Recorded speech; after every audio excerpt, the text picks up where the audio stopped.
یہ کہانی 7 پریوں کے بارے میں ہے، جن میں سے کالی پری اور سنہری پری آپس میں مقابلہ کرتی ہیں۔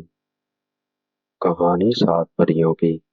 ایک بار 7 پریاں تھیں جو پرستان میں رہتی تھیں۔ ان پریوں میں ہر ایک کا اپنا رنگ تھا: کالی، سنہری، سرخ، نیلی، سبز، چاندنی، سفید اور پیلی۔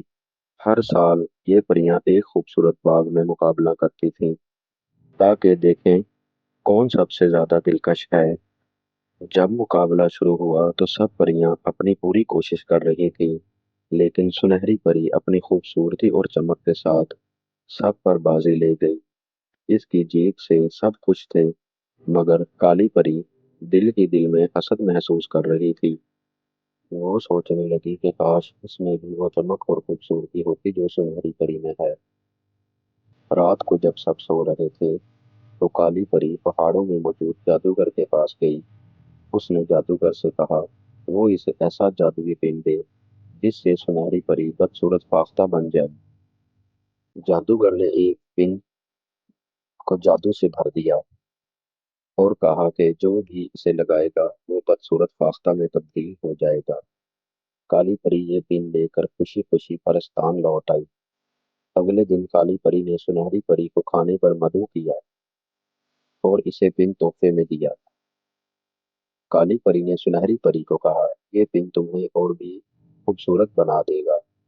جیسے ہی سنہری پری نے یہ پن اپنے بالوں میں لگایا، وہ فوراً ایک بدصورت فاختہ میں تبدیل ہو گئی اور اڑتے ہوئے ایک ویران جنگل میں جا پہنچی۔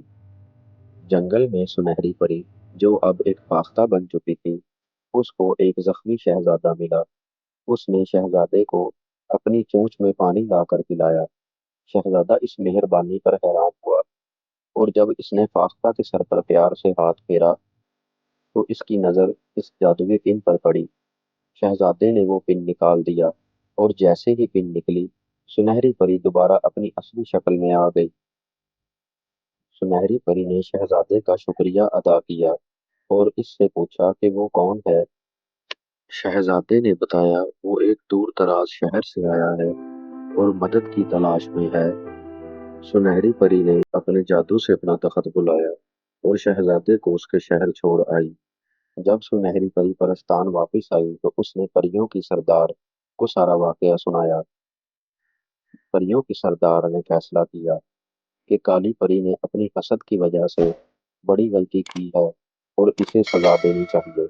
سردار پری نے کالی پری کو بندریا میں تبدیل کر دیا اور وہ بندریا بن کر جنگل میں بھاگ گئی اور اس کی باقی بہنیں خوشی خوشی پرستان میں رہنے لگیں۔